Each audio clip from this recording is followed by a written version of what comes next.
Too often, we young people think we live forever, and old people worry about death on their deathbeds. In a world in which we knew when we were going to expire naturally, we may not have all information regarding how our lives are going to turn out, but it will provide a lot of existential relief for those among us who still worry about our future, and for old people who are often worried about how much medical treatment they ought to pursue, how much money they ought to spend, what they ought to do with the twilight years of their existence. We can provide a better life for them. Two extensions, therefore, to the old and to the young. So, about the old, I think in today's modern society, often aging is a huge issue, in which people in their 60s, their 70s, and their 80s incessantly worry about how many more months or years they can buy with an additional dollar of healthcare spending, whether those years will actually be good in terms of the quality or not. And their lives are often wrapped with uncertainty, financial uncertainty, how much money they ought to spend on healthcare rather than leaving to their kids, how much they ought to enjoy their lives rather than try to eke out additional years of existence. And all of these other things, like whether you ought to put yourself through unimaginable pain of chemotherapy in order to extend your life by an uncertain amount. We get rid of this uncertainty. Because now that you know exactly how many years you are going to live based on old age or disease, no thank you, it is a lot easier for individuals to make more accurate decisions regarding what matters to them in life and exactly how much mileage they can get out of the decisions that they actually make. The implications of the old are very simple. Regardless of whether you are going to live for a long, for many more years, or whether you are going to be doomed to maybe 2 years or a year of existence at best, it provides psychological relief. Because for many individuals, both young and old, but especially the old, one of the greatest sources of psychological stress is the uncertainty that comes as a result of death, right?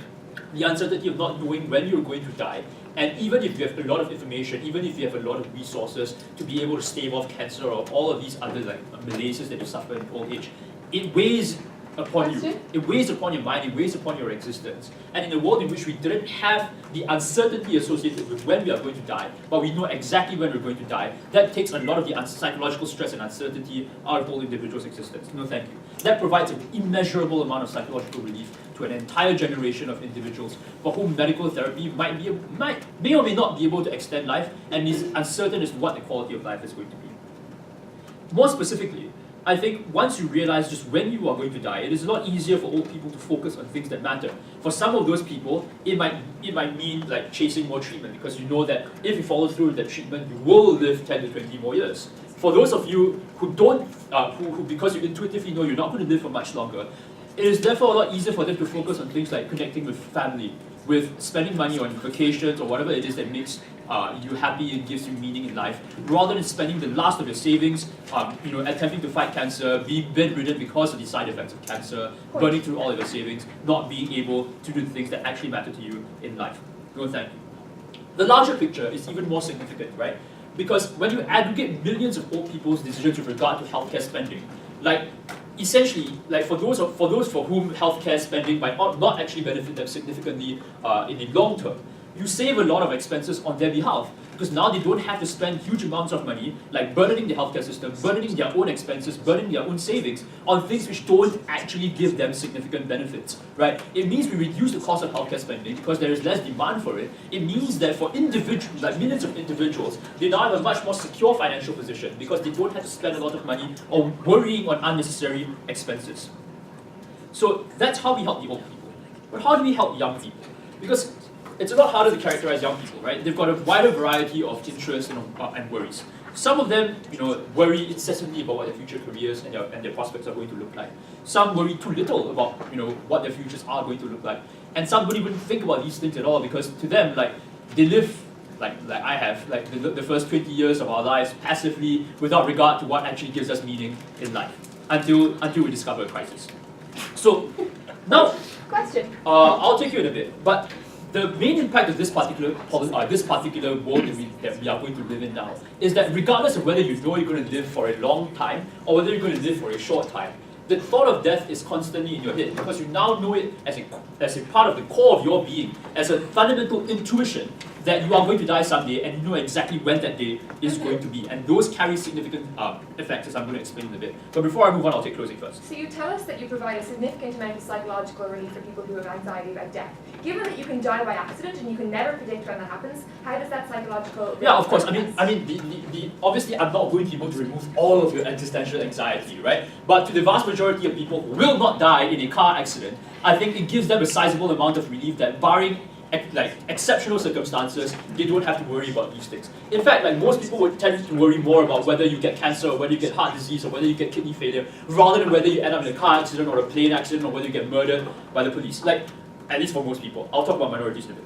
So, moving back to my substantive argumentation, even if you don't live long, so even if you don't, regardless of whether you live long or whether you live in for a short period of time, now that they think of death, it's a lot better for young individuals to recognize that they have to actively think about what gives their life meaning and how they ought to pursue their lives once they realize intuitively that death is always on the horizon, whether in the short term or in the long term, because it's always at the back of their heads. It's a fundamental intuition. But if you don't live long, no thank you. Well, okay, before I move on to that, I'll take opening. Yeah, great, so do people always act rationally, for example? Really good way to plan their lives, or do they often act irrationally around death? Yeah, I mean so some people act rationally, some people act irrationally. Those who act irrationally will act irrationally regardless. Those who act rationally will be benefited by having more knowledge about their lives. And sometimes core decisions regarding what gives your life meaning are not necessarily rational in nature because they rely on subjective phenomena and subjective aims of life. So whatever. Moving back, what happens if you don't live long? If you don't live long, one of two things can happen. Either A, for individuals who care more about forging relationships or experiences in life and who finally realize that they don't necessarily want to achieve the standard things that society deems to be useful in life, then they just say fuck it, right? They'll live their lives in a much more meaningful manner than if they didn't have the information that they had in the first place. For those who do indeed continue to want to pursue certain goals in life, like being prime minister or whatever, or having a successful career, then they'll approach their aims in life with a lot more urgency. And that extra information helps them make decisions. And of course, if you do live a long life, maybe you are the standard Japanese person who lives to 92 or something, then maybe you can adopt a much more laissez-faire attitude to life, a more chill life, knowing that instead of wasting your prime years of your life trying to boost your career prospects, you can live more easily, knowing that you've got many more opportunities in life to be able to access the things you want to access because you're going to live a long life. So as a whole, to the old and to the young, we think that knowing when you are going to die will help us immensely. For all those reasons, vote opening. All right, I thank the Prime Minister, and now I'm the leader of the opposition to take the floor and open up the offense. You're here.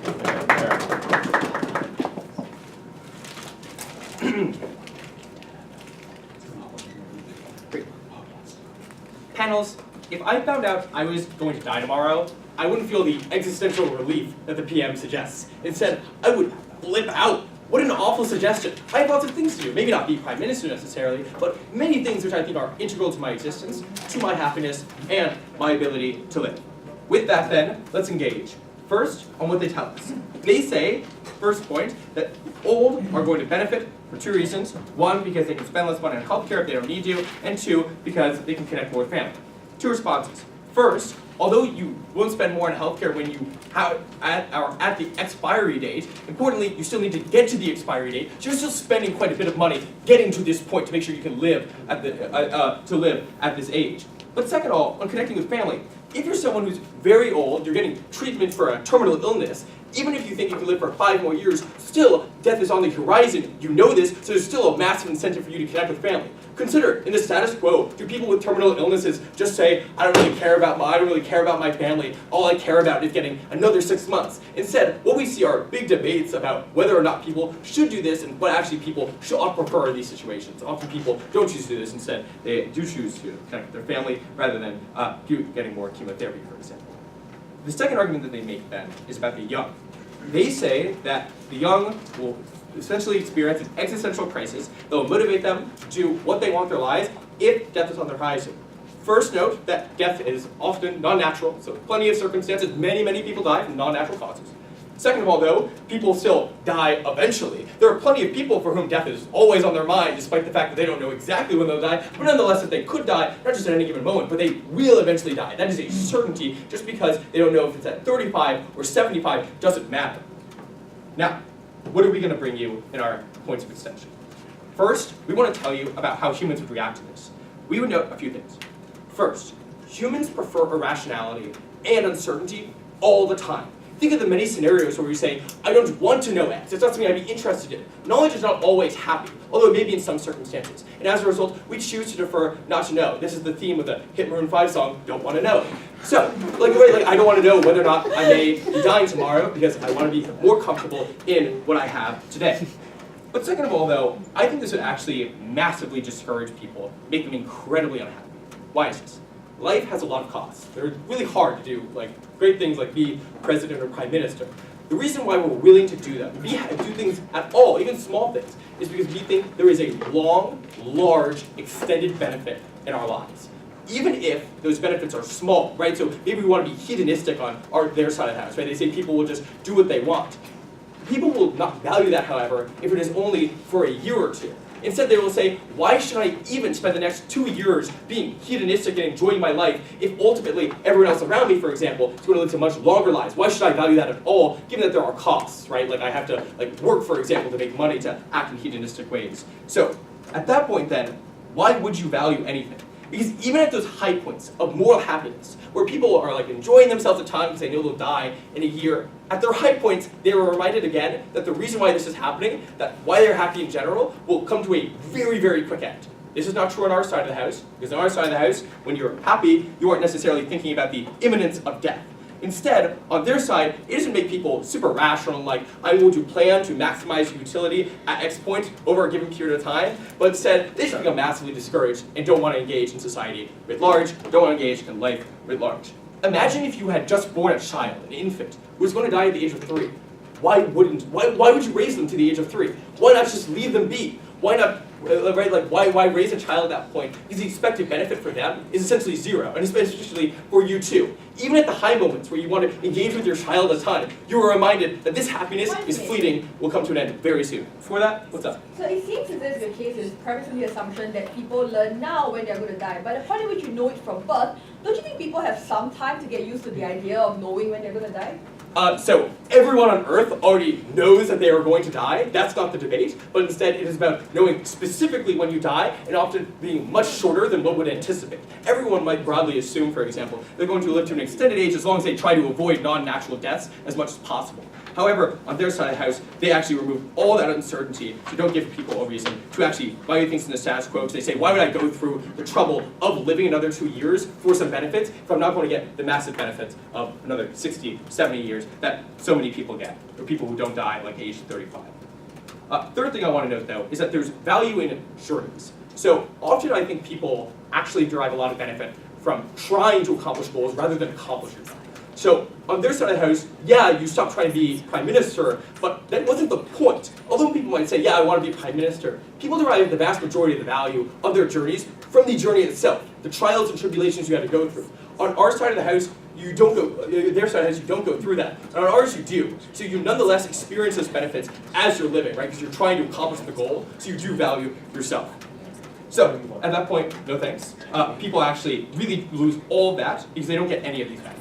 People act in really irrational ways, aren't willing to do exactly what they described. Before that, what's up?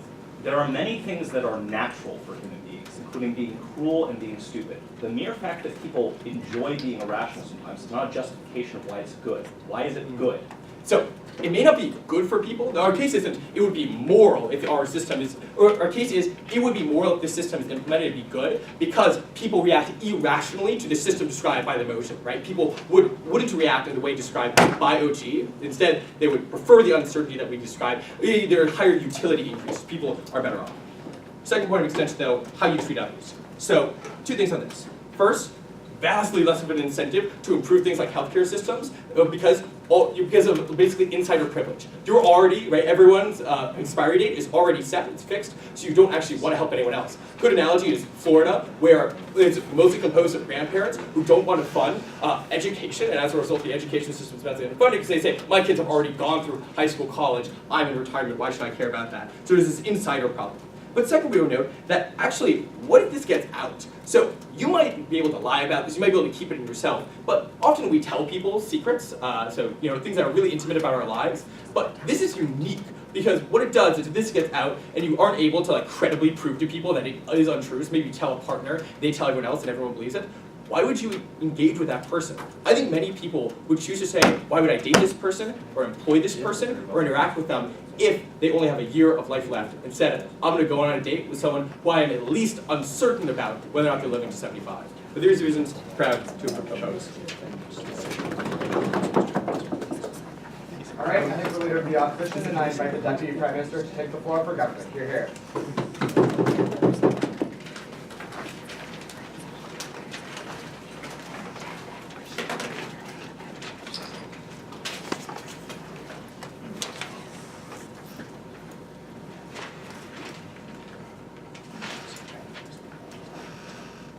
I think the biggest problem that afflicts humanity in general is the idea that death as a concept is very abstract to us, and we tend to not intuitively believe that we are going to die in the best years of our lives, when we're about 20 to 30. We tend to spend a lot of time trying to make it at the end, or to like set aside or earmark these years of our life to be years that we suffer, so that in the future we'll be able to enjoy the spoils of our reward. Exactly what opening opposition wants to talk to us about. And then at the point at which we feel as if we can start enjoying those rewards, we begin to realize that we have lost out and wasted many, many years that we could have spent doing something much better, because only at the point at which we are about to retire that we recognize how precious it was, the years that we had left to pass. What we want to do is break that veil of abstractness and make people really understand what it means, or intuitively understand when they are going to die. So let's deal specifically with the things that opening opposition want to talk to us about. Firstly, the first thing they told us was that the process is important when it comes to wanting to achieve the best things that you want to have in your life. And the only reason why people make any sacrifices towards wanting to become Prime Minister, for example, or to work towards a particular goal, is because they believe that the end is infinite or it's not in sight right now. Firstly, I just don't understand why is it that all of the motivations that a human being would have suddenly cease to exist at the point at which you know you're going to die. So if they believe that people still know they're going to die, that still doesn't mean that people stop caring about their legacy. That still doesn't mean that people stop caring about their children or their offspring, or like people who are proximate to them that they have emotional relationships with. People still care about these things regardless, and we think that those same motivations and the same emotional appeals still apply even if you know when you're going to die. The only difference is that now you know whether you're going to die at 50, 60, 70, or 80. No, thank you. So we think that the same sacrifices that you're talking about in terms of people wanting to become great, wanting to leave something behind at the point at which they've died, or wanting to like fund the education of their children, for example, are all still things that exist under our side of the house. They need to prove to us why the converse was more likely to be true. But the second thing that they told us was that people are going to react very irrationally, because now when they know that they're going to die, it's going to be like, why would I want to do anything with my life right now? Firstly, I think that we need to radically redefine the way that we think of this particular idea, because like I said in my POI, they seem to assume that people suddenly get to know when they're going to die and then realize it's going to be tomorrow or 2 years from now and then give up all hope. People know that they're about to die from the moment that they are born, which is to say that this becomes a new norm that individuals recognize when they are going to expire. I'll take you after I finish this point. So what does this mean, or what does this world actually look like? We think it's going to become something that people take to be very simple, to be something that's very natural, to the extent to which if you know when you're going to die from the moment you are young, you're going to decide what you're going to do in between now and the time that you are 60 you're going to die, without that they're going to spend 60 years of wallowing in existential angst. Oh, I'm going to die when I'm 60. They're going to probably decide at some point to do something about their lives. The difference now is that they can make a much more informed decision about what that necessarily is. I'll take closing. Given that most people probably reach the average life expectancy and everyone knows what that is and probably expects to live that long, how do you change how people act in their 20s and 30s? How do you change how people calculate, make life calculations? So like that was the specific clarification that I think Adil gave right now. So to the extent to which we agree, right, people tend to know what the average life expectancy is. There are many people for which the average life expectancy doesn't apply. So for example, individuals who die of natural causes like cancer, for example, obviously will make radically different decisions if they know that they're about to die midway through that particular life. But the second thing that Adil told you was that when you intuitively know when this is, it is incredibly different from the way that we abstractly know right now. So I might know that I'm probably going to die at 70 because I smoke a bit much. But the difference is that I don't really know or intuitively accept viscerally on some level that I'm going to die at 70, because I always think that maybe I'll beat the odds, maybe I'll live even longer than that. That's the way most human beings think. But if I actually intuitively knew I was going to die then, I probably wouldn't be here right now debating. I'll probably be doing something else in my life that gives me more utility. No, thank you. So that's the specific difference that we wanted to talk about in this case. That's how people make better decisions on our side of the house. And the point at which you know exactly when you're going to die, whether it's shorter or longer, you can make plans based on those differences as well. So we think that given that this now becomes a new norm, people are now able to get used to the idea, and they will probably decide to do something unlike what opening opposition says about how they react very rationally. Yeah. Great, so let's say someone has a midlife crisis, they're 40, they realize they've been a debate coach all their lives, they wasted it. They want to start over, but on your side of the house, they don't want to because they only have 5 years left. On our side of the house, they can do new things, start over, all the rest because they haven't started. Yeah, so I think that even in those specific circumstances, they make better decisions as well. So their conception is that at the point at which you recognize you only have 5 years left, you're likely to give up. We don't think that's the case. We think what happens then is at the point at which you're 40 and you recognize you have 5 years left and you want to start over, the difference is that now, instead of trying to start over by perhaps getting a new degree in the hope that you have 30 years to make something completely different of your life, they will spend the next 5 years perhaps working job to job, but being able to spend more time with their family or more time with their friends because they know when the end point actually is. So we think at every point, your case is premised on the idea that everyone gives up, but recognizing that people tend to see the value of life and see the value of being alive, we think that they tend to maximize that particular potentiality, and that's a good thing. But in the worst case scenario that they say that people will absolutely give up on their life, so they recognize they only have another year left to live, we think that's still not the worst thing in the world, to the extent to which this allows individuals to make preparations for their eventual death, and that allows the people who continue living to be able to benefit off of those better plans that are being made for them as well. We think that the illusion that you have much longer to live than you do is absolutely detrimental for the ability of individuals to be able to live a meaningful existence and also have, at a point of their deathbed, fewer regrets and a more dignified death as well. That's what Adil told to you. But also all of the arguments about how life-extending treatment, for example, that people do in the hopes of possibility or probability that it could extend their life beyond for a disease is something that no longer applies in this case, which we think saves a lot of existential dread. Saying that there's a debate doesn't negate this particular argument because there are still a lot of people who decide they want to continue on these medical treatments, including, for example, family members who believe it is their obligation, for example, in Asian societies, to try and extend the lives of their family members, oftentimes putting themselves into immense debt as a result of it. The last argument that we wanted to make was the idea of social movements in general. So recognizing that everyone knows the average life expectancy, for example, intuitively knowing is incredibly different. So for instance, if I was a minority and I intuitively knew that my life expectancy was going to be a lot less than that of the majority, it's different from knowing this in the abstract sense. And the reason why is because I now have a much more intuitive and visceral understanding of the fact that I have much fewer lives to live, fewer years to live. This is different from right now when they oftentimes can try to hope to beat the odds or think that they're different or not think about it until later on in their life. We think this is incredibly powerful when it comes to empowering these forms of minorities or movements to be able to shape or change the way that the world is right now by trying to deal with the specific reasons or characteristics of the world that causes them to have this lower life expectancy as a whole. We think this benefits the young, the old, and minorities in general. We're happy to propose. All right, I think the DPM, and I invite the Deputy Leader of the Opposition to take the floor and close out the front half of the debate. Here, here.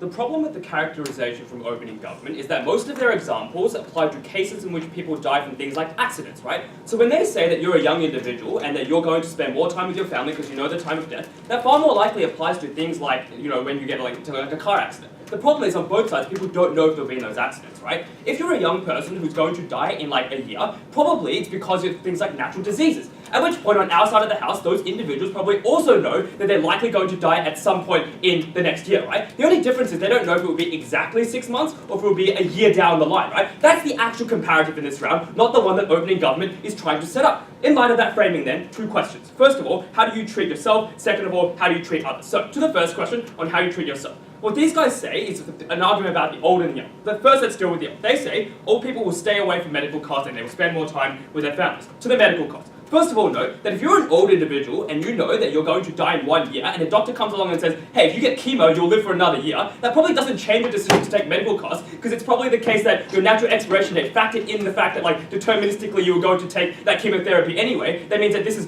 a moot point on either side, right? But importantly, right, if it's in terms of, like, connecting with families, it's actually unclear that these guys get more connection with their families, right? So, for instance, if a lot of elderly people might say, in the last 3 months of my life, I will want to spend more time with my family, right? If they know exactly when they'll die, they'll say, oh, it will be specifically 3 months. On our side, if there's some level of uncertainty, those individuals might say, well, I want the last 3 months of my life to be with my family, but I don't know when that's going to be to the end of it, right? So there's a chance that those individuals are able to access, well, 6 months of life with their family, rather than just the 3 months that are set from opening government. So, what does that mean then, right? If it's about the impacts of your ability for old people to connect with their families, it's unclear that they necessarily get more of that, right? And to the extent that there is a fear of death, we say that's a problem. But importantly, what Xavier provides you is that the fear of not knowing is something that fear of knowing exactly when you'll die is something that is deeply disturbing to a lot of people, right? A good example of this is when a lot of people, for instance, decide that they want physician-assisted suicide to avoid things like terminal illness. A lot of people get those pills from the doctor, but then decide not to take that pill because at the point at which they're about to take that pill, they say, well, I know this will be my last breath, and it's really scary that this is going to be my last breath, right? The difference is on their side. All of those individuals have to go through that suffering to know that this is going to be my last breath, and this is my final day on earth, right? Some level of uncertainty, particularly when you're actually, like,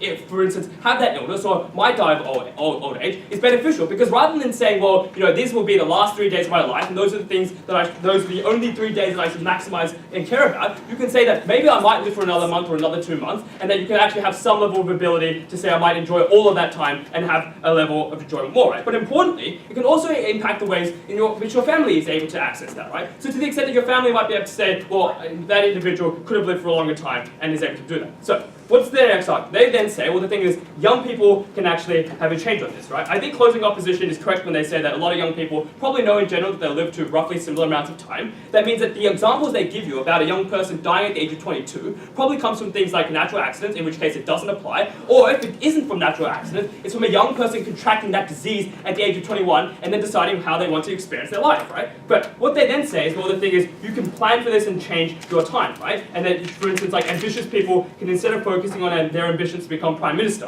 could just decide to go and do things like enjoy their time and whatnot, right? The problem with this argument is that the types of people who were ambitious and wanted to become prime minister don't suddenly just magically enjoy the rest of their lives. They say to themselves, this is an unfair constraint on my life in a way that a lot of other individuals didn't have that same constraint, right? So now instead of just saying, well, I could have done this other thing, the problem is they're being forced into that decision, and that is the relevant comparative, right? Because on our side, if those individuals don't know from the age of birth that they're going to die at, say, 40, they might still pursue that goal and be able to live a meaningful life and say that I'm still pursuing my ambitions and get the utility of those 40 years, right? But on their side of the house, when that ambitious person is told that you will die at age 40 and they are forced to do things that aren't actually what their true passions are, those people won't actually enjoy those experiences because they don't feel it's a voluntary choice that they're making. It's one that they're being forced into by a constraint of the amount of time that they have on this earth. Closing.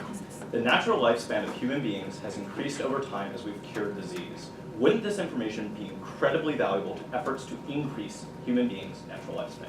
No, I don't think so. I think it would actually decrease the willingness for you to do this, right? Because if you know the exact amount of time that you have, there's some level of feeling that's like deterministic and whatnot. That means you feel it's harder to push back against it, right? Or if you have like family members or like young children that you think will die at a certain age, it's a lot less likely that you'll want to actually push for things like medical interventions because you think that those people will expire at some certain time. But importantly, dealing with opening government, note then that the types of experience that these people pursue when they're forced into a decision that constrained by that small time isn't a voluntary one, and it means that they won't actually enjoy those experiences. Roshni.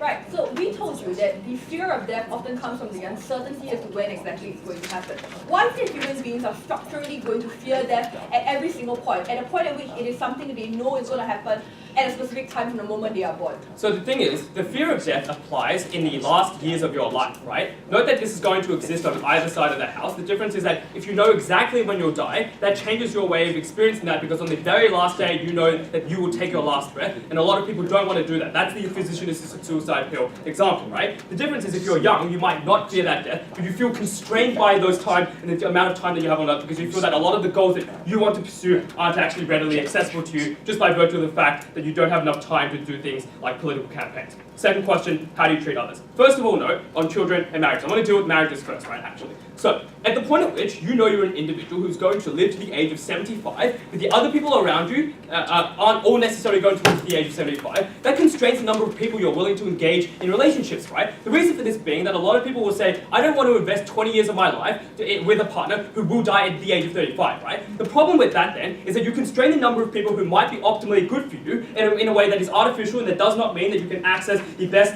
moments of your life, because those 20 years might have been particularly glorified, right? Or like particularly nice, right? But the difference then on their side of the house is that those people who were going to die at a younger age are also locked out of those relationships as well, right? Because now there's a level of people who were going to live for a longer period of time saying, well, I don't want to engage with people who are going to die at a younger time because I know that those people will expire before me and that's just going to bring me pain, right? Which means they avoid those relationships altogether in a way that means that people who will naturally die younger experience more social harm and experience more social ostracization compared with these guys, right? So, what does that mean? Note then also that the argument about children also applies, because if you know that your child is going to die at the age of 3, you're a lot less likely to want to maximize and invest in that child as much as possible, to the extent that you don't think that child is going to get the maximum benefits of a full life and believe that they're only going to get 3 years of benefits, right? That unfairly pushes against people who have a shorter lifespan in this life because people will treat them differently and will not treat them with the full respect they deserve. Very proud to oppose.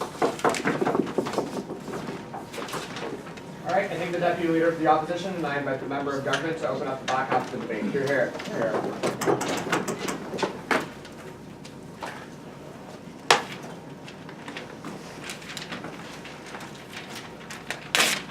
Panel, what is natural is not fixed. Typhoid and polio once killed millions. Today, they do not. When we have the natural lifespan of a person is fixed at birth, as information available to individuals in society, we can change that future. That means that a targeted intervention in 2019 can lead to a random sampling of births in that area in 2020 that give us immediate evidence of how much that intervention changed the world. We think that will radically change society. 2 things in this speech rebuttal will be interwoven. First, how the social knowledge of natural lifespans will radically change society for the better. Secondly, how the private individual knowledge of natural lifespans will radically change society for the better. We think society is going to get better. So, we will massively improve society by rigorously quantifying and measuring the benefits that come about by trying to improve society. I asked this very idea in a POI to the Yale Law, and what he says, basically, is that this entails a kind of determinism and that people are deeply egotistic. So one thing, it does not imply a deep determinism about the entirety of the future.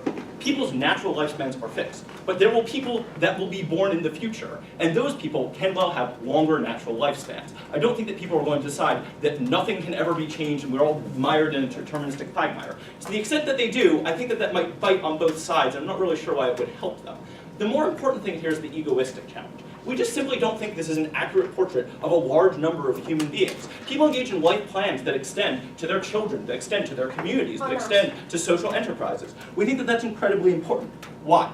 The major impediment, particularly to high-skill, high-status people engaging in public service and charitable service in the status quo, is skepticism about the actual effect of those projects and the difference that you make in the world. We now present incontrovertible evidence that you do make a difference, that you can make a difference, and that intervention can improve people's lives. If you cure cancer, right, and you are wondering about whether or not there will be like a new mutation or that vaccine won't work or something, we now have knowledge the very next year about what that innovation will or won't do to a large class of people's natural lifespan. Why do we think this is really important? First of all, we give massive amounts of control and incentive for people to go into things that make a measurable impact on the world. We think that this competes with current elite status incentives. That is to say, dollars are very measurable, very objective, and very public. status sort of socially is much more known to people. We provide a countervailing incentive. But thirdly, we think we change culture itself. That is to say, we more valorize people who engage in this thing because it's a more public and more measured thing. That means we massively bolster public will, just in a moment, and end up supporting whatever becomes effective because we hit something that today's randomized controlled trials could only dream of back up. Given that the proposition doesn't require a public database of when everyone's life expectancy is, how do you get any of your benefits? By getting people to sign on and say, we will report our natural lifespan or the natural lifespan of our kids, right? Like, this is how all scientific work happens in the status quo. You need to get the consent of people, and then you do, like, randomized sampling, and then you get data from it. Sure. Yeah, so none of this is falsifiable. People lie in studies all the time, right? How exactly does your society solve for all of those problems that still exist? Well, there are obviously other impediments too. We think we solve one gigantic one, which is the reliability of data. If you do not think that that is an important thing that we are solving, I think that you just have an ill-conceived notion of what social science and the physical sciences struggle with in the status quo. Reliable data is indeed a massive issue, particularly for long-term structural investments that governments engage in and that scientific researchers engage in, where there's deep uncertainty now about those ventures. Importantly, reducing uncertainty, particularly in the realm of things that are high risk and suffer from underinvestment in the status quo, is something we systematically solve for. Think about the development of pharmaceuticals, a deeply risky industry, in part because you can't know how effective the drug will be over the longer term horizon. We get immediate data upon the release of that drug in the lifespans of children born after that drug is released. We think that that's fantastic. The second thing I want to talk about is the private knowledge of this natural lifespan and why that improves the world. So, there are counter assertions about human psychology in the front half. I just want to move past, right? There are at least two things we know about human psychology. One is most people exhibit the gambler's fallacy. We don't think we're going to be the unlucky ones, generally speaking. Most people imagine that we will live a full, natural life. Secondly, there's risk aversion. That is to say, for most people, losses loom far larger than gains. If you want examples of this, note that many people change what they do in their life when they get a cancer diagnosis, but very few, upon being cured, change that new life plan back to the old one or recreate another one. That is to say, the loss triggers immense psychological change, while gains don't tend to affect people as much. Might be a hedonic treadmill, might be other effects. It's not important. Why? Because the knowledge of disease radically alters life plans in a way that improves these individuals' choices and makes society a much better place to live in. How is this the case? Generally speaking, partition people into two groups. There's altruists and hedonists, roughly speaking. So for hedonists, there are individuals who want to chase material goods and accumulate the good things in life. So again, partition them roughly two groups. There's the lower end of the socioeconomic strata, who we think are just entitled to live a better life. We get the notion that they should strive and strive and strive and sacrifice and sacrifice and sacrifice for very little public benefit, and when they won't themselves realize those benefits, is instrumentalizing them to achieve very little at best. But for elites, we think that it's actually good that they just save. We have immense reductions of inequality on our side of the house as elite hedonists spend down their income far earlier when they get the knowledge that they're going to have a disease. Secondly, and more importantly, there's altruistic individuals. So, altruistic individuals often engage in massive accumulation of human capital. That is to say, they go to school, they get graduate degrees, some of us get law degrees and then tend to go into public service after we get our law degree. But if I were to find out that I was going to have a disease that was going to kill me at 27, getting a law degree that would keep me in school until I was 28 isn't a very good way to go about that, which means two things. One is, I am deeply disappointed and it is a wrong to me. But secondly, society loses out on what I would have been doing with my years if I had that knowledge. That is to say, I could have found other pro-social, meaningful ways for me to spend my life if I had had that knowledge. We think that means that we get a massive reallocation of human capital to people who can use it, which is very important because someone gets the spot that I don't take up. And for the people who have the short, unfortunate natural lifespan, we get them engaging in massive life projects that improve human society and make everyone better off in the long run. These individuals are going to improve the structure of modern society in a way that we can directly measure, as I talked about in my first point. And for these reasons, we are very proud to propose. All right, I take the member of government, and I invite the member of opposition for backup. Here, here.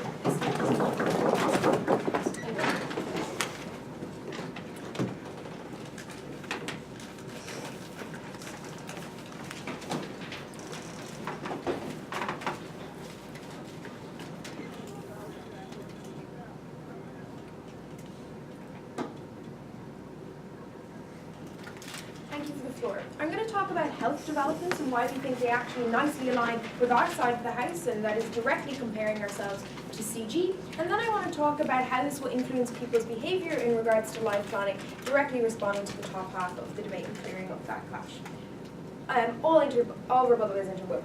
So on to this first idea of health developments. So we think that the majority of people who will be affected in this world will be given an average life expectancy. So it's important to know what average life expectancy is based upon. It is based on the average quality of health, which feeds into things like what sort of sanitation you have in cities, how the amount of medication or the general standard of medical care is within your society, and also the cultures that exist around engaging with that medical care and looking after yourself. So we agree, sort of, with closing government when they acknowledge that an individual reading of your expiration date is static, but societies as a whole is not. The flaw with closing government is that they didn't explain incentives well enough.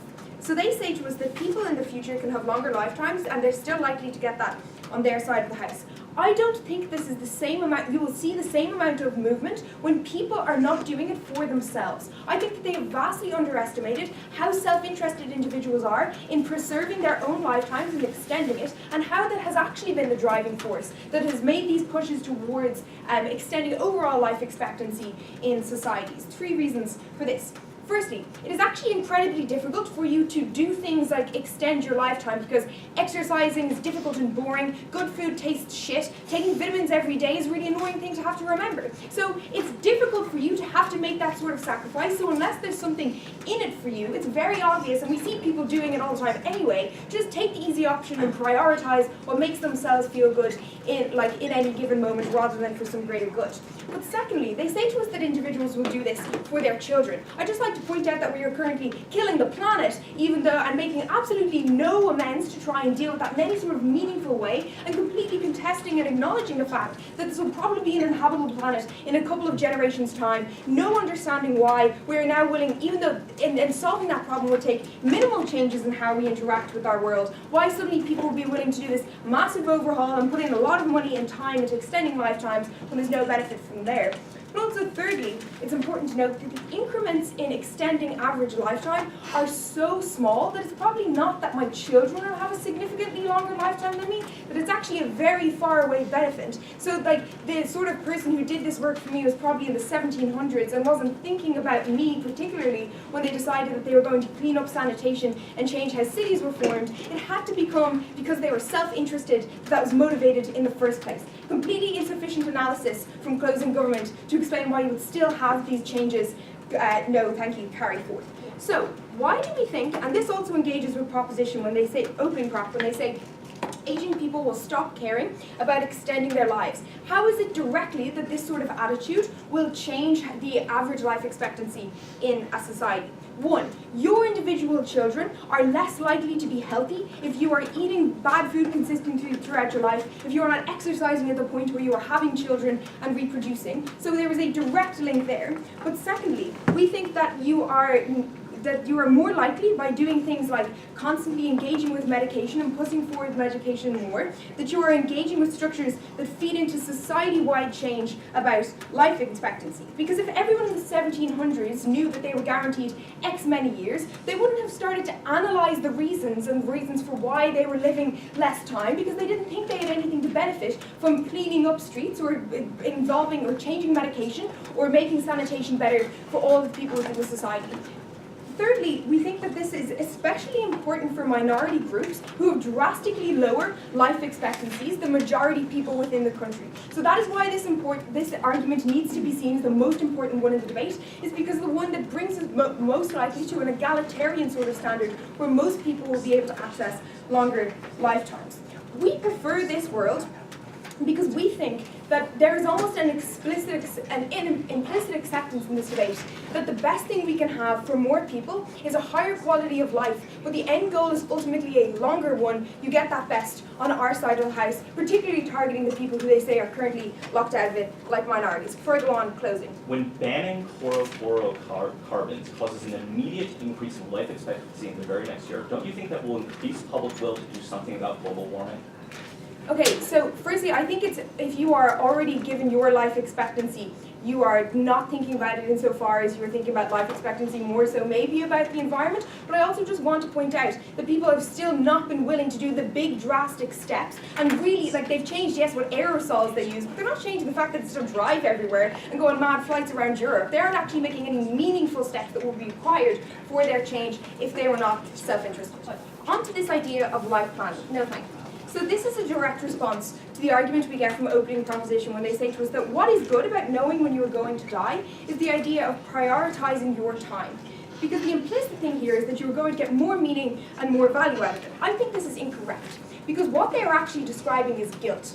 It is because you are going to prioritize, say if you were given a short lifetime, you are going to prioritize the people closest to you and doing things like spending time with your family, not because it's what you want at any given moment, but because it's what you are perceived to have to give you meaning and where your obligations implicitly apparently lie. And they've conceived that all throughout the proposition bench. We think this has an impact insofar as it limits people's attention in the world around them into the people that they are already exposed to. We think that means people don't take risks making new relationships and are continuously guilted into staying within the structures that they were originally in. Secondly, on this idea of meaning and being able to even cram meaning into your life.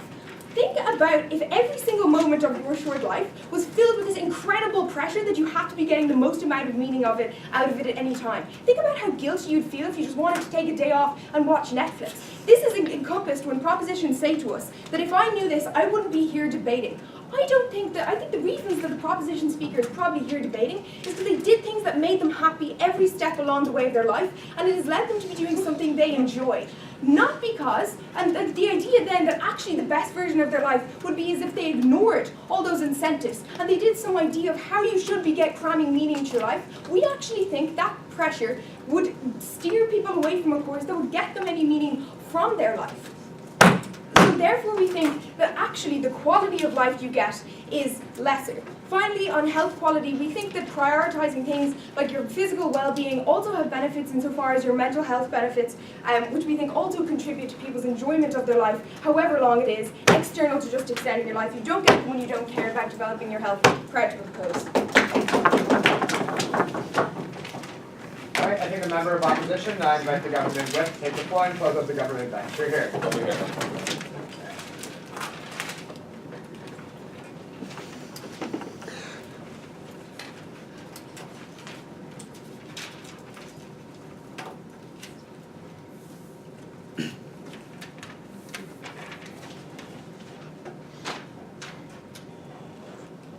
Panel.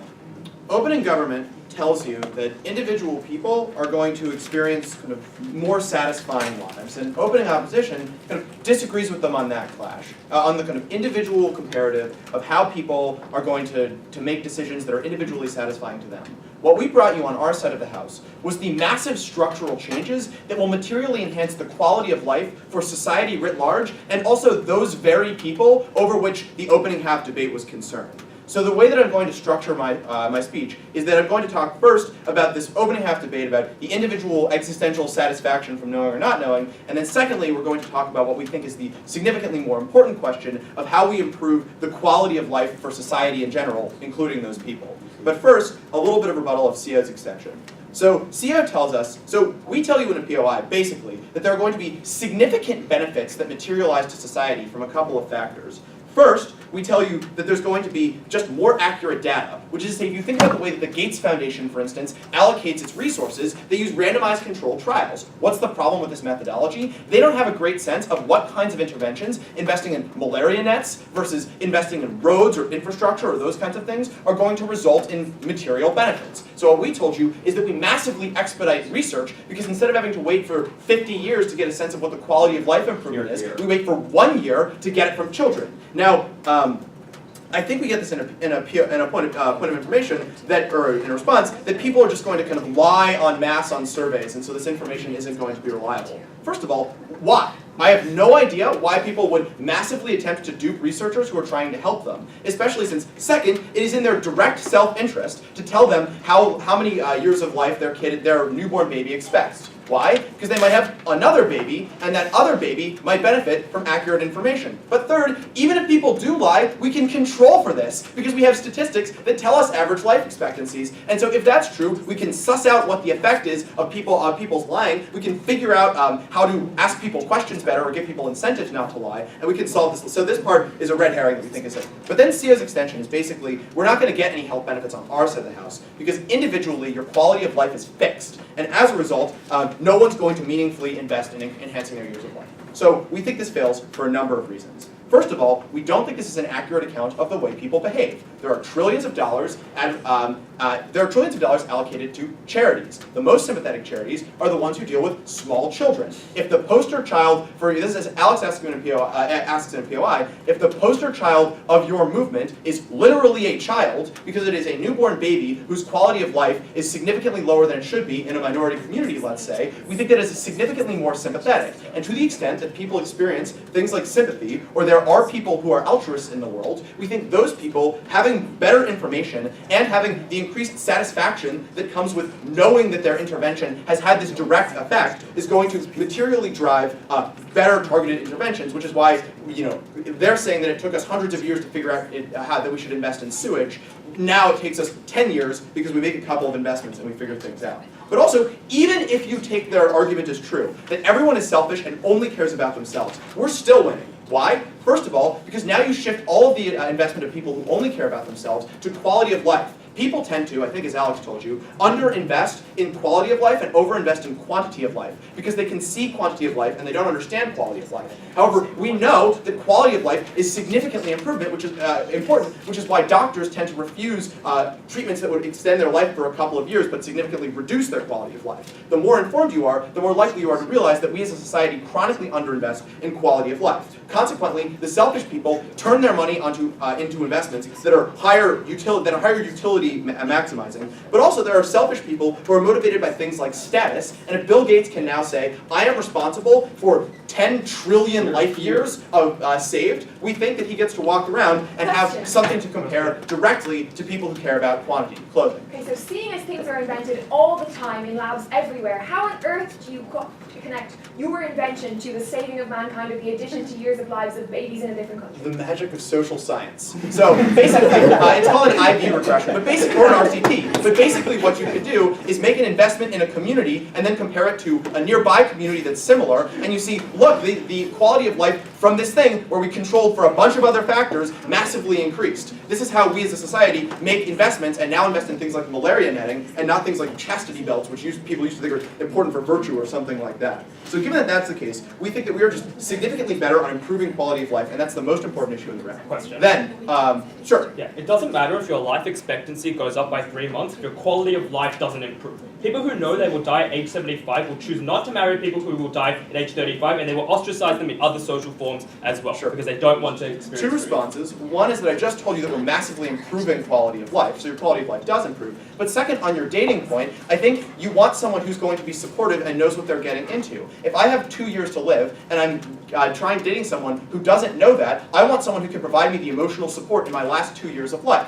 So I actually think, in terms of relationships, I would much rather be in a relationship with someone who understands what I'm going to go through and is qualified to deal with that. But we also think that this is largely ancillary to the debate because it's massively outweighed by the millions of life years that we can save in a very short time by taking research that used to take 50 years and making it take 1 year or 2 years. So on this part of the debate that they want to move us on to, which is the quality of life for individual people and this kind of existential satisfaction, we think OG gave you some good material about how people are going to have better information to make lives that accord with their life plans. And we think a respect for human flourishing dictates that individuals choose the uncertainties they like and craft a meaningful life with the resources they have. Alex also told you how we do things like better allocate human capital. So people know, for instance, that if they want to have a meaningful effect, they can actually spend their life resources accordingly. But furthermore, we think that all of this part of the debate is massively outweighed by the fact that we have structural incentives to improve both quality of life and quantity of life years. And so we think that those individuals maybe have some existential angst, but they have 15, 20,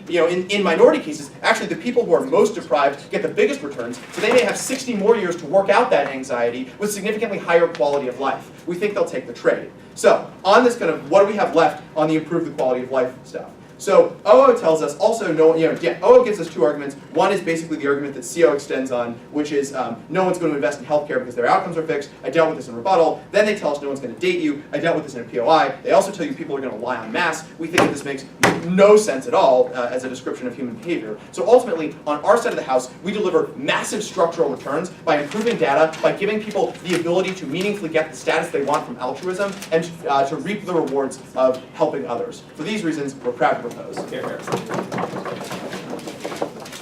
All right, I think the government whip. I now invite the opposition whip to take the floor and close up the debate. Here, here.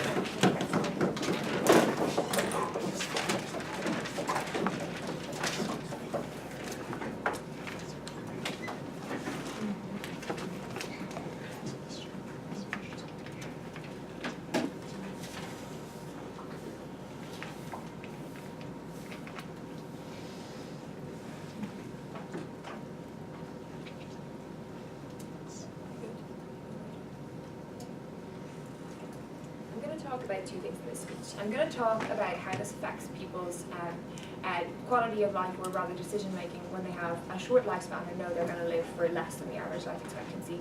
And I'm going to talk about medicine and quality of life and how we improve that all around the world. Let's talk about talking about short lifespans, because I think that generally in this debate, like most of the people in the world probably don't matter, right? Insofar as they know they're going to die at a time that we now currently assume we're going to die. We think it's probably largely irrelevant as to, because the closer they get to their death date, the more they are likely to be able to accurately pinpoint their death date based on the quality of their health, potentially they're terminally ill, whatever else it is. So we think that those people, generally speaking, don't exist in a massive way or don't really matter in this debate insofar as not a lot changes for them. But we think that there is a massive impact in terms of people who have shorter lifespans. And OO tell you that what this means is that people don't care about their 3-year-old babies, and people who are going to die at 40 don't form relationships. We don't think that's true, because people who are terminally ill at the moment, or people with children with cystic fibrosis, still love them, right? And they still care about them, and they still form relationships with them. And that we think that OO misses an important link in that connection. But what Aisling does to you is she explains rather a more nuanced way of how the quality of life, quality of relationships, and quality of your approach to things, and how you interpret meaning in your life affects you, right? Because I'll tell you that people don't want to marry you or go out with you, and Aisling explains to you that rather you are more likely to spend more time engaging with people in your immediate circle because you feel more automatically attached to them, or more like you have an obligation to them because they're sticking by you, or unsure of what lies outside of that immediate circle if you are somebody who has a shorter lifespan. She tells you that that means you limit the amount of relationships and experiences that you could have, and she tells you also that you feel a massive amount of guilt when you understand what your connection is to those people. Generally speaking, somebody with a short lifespan is probably likely to be somebody who has some sort of illness that they know is going to end their life. But usually speaking, as OO tells us, it's something that they only realise closer to the date of that, as opposed to for their whole lifetime, like when they're 5, they don't realise they're going to die when they're 30, okay? We think that generally that means that you don't get to meet people or interact with people that could potentially improve your life, right? But that's probably a pretty hard thing to quantify. We also think that what it means is that every moment of your life that you live, you feel an obligation to spend with other people. So even if we can't quantify the people that you could meet and relationships you could have, because potentially they could be good or bad, we think that what we can quantify is the guilt or the need that you feel to constantly be around people who are in your life at the moment, that you can't spend days by yourself, that you can't spend days being mad at people, that you can't experience a full range of emotions that are healthy within relationships. We think that is likely to happen and affect especially close, for example, familial or close friend relationships that people have in their lives, potentially also spouses. We think that's bad. Aisling also explains to you the pressure that you feel to make every moment meaningful. This is not engaged with by CG in their response in their whip. And the reason why this is important is because, unlike OO, where they're like, oh, there's pressure, she explains to you that the idea of what is and isn't meaningful, like going bungee jumping or to Papua New Guinea, isn't meaningful for every single person, right? So the problem with this is that pressure to create meaning in your life doesn't necessarily actually create meaning for those people. And the structures that society tells you makes your life more valuable, or that you should value, are things that don't actually necessarily create those outcomes for those people. That generally means they feel like they've messed up, or that they've failed in some way, or that they're not able to create the life that they should or have an obligation to create, knowing that they have that date of death, knowing that they only have a certain amount of time. We think that means that the quality of life while they are alive is significantly worse.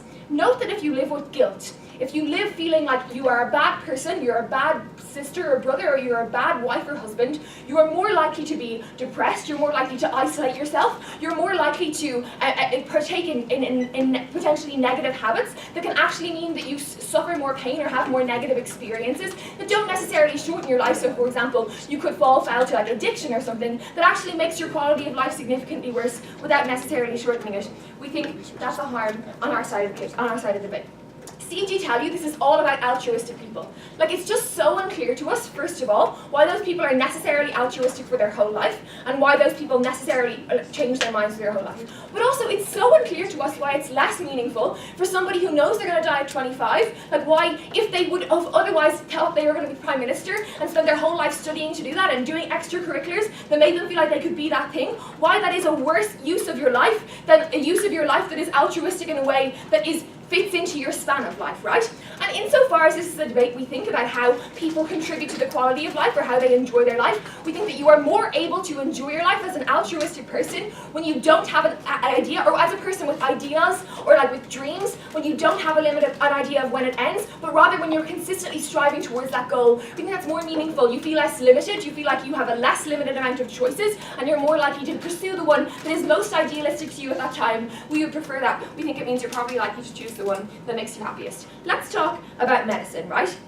Bit of a clusterfuck, but we'll see if we can sort this one out. Okay, so CG, first of all, they claim that skepticism is the main cause why people don't invest in medicine at the moment. They tell us that the reason why the brightest people avoid this is because they are skeptical of the good they can do. Okay, if they have a short life, they probably don't bother anymore. If they have a longer life, what changes, right? We think that often the reason why the brightest people research medicine or research cures for things is not necessarily because they're guaranteed results, as in research people know they're not guaranteed results necessarily, but because they believe in creating something new and being part of an effort that adds to things. Because it's just true that that science is built on the shoulders of all the people who have researched before us. So the idea in research that you need to be creating like life-saving cures for your work to be of any value is just not true in the world we live in. I'm really sorry. But yeah, then they talk about drug companies and how it means we're more able to get more commercial investment in this. Like, you don't know what to invest in, right? It doesn't work like if you take on a project that's being researched, the birth rates change the year after and you know it was the right project to invest in. Like, so much of the way that CG claim their analysis to how like results and can correlate with each other just doesn't make sense. Because things happen in the world all the time that can change the outcomes of like birth rates in countries, right? So like global warming increase, like always changes the birth rates in countries. Things like famine, things like other environmental things, but also just things like access to education, things like, I don't know, educated parents. Like all of those things change the quality of life of those people. Then they tell us that the reason why this data is great is because this data is great that we don't have it at the moment. If you find a cure for cancer, it's obvious that it will change the life expectancies of the whole world. That just seems intuitive. Generally, in the world we live in, that just seems to make sense. We have algorithms, we have ways of figuring out what the consequences of these things are at the moment. But Aisling explains to you that what happens on our side of the house is the quality of lives of people generally tend to degenerate, and we don't invest in things that affect minority communities in the world we live in. It means that people live unhealthy, less fulfilling lives. We think that's significantly worse. Please oppose. All right, I think all sides of the debate.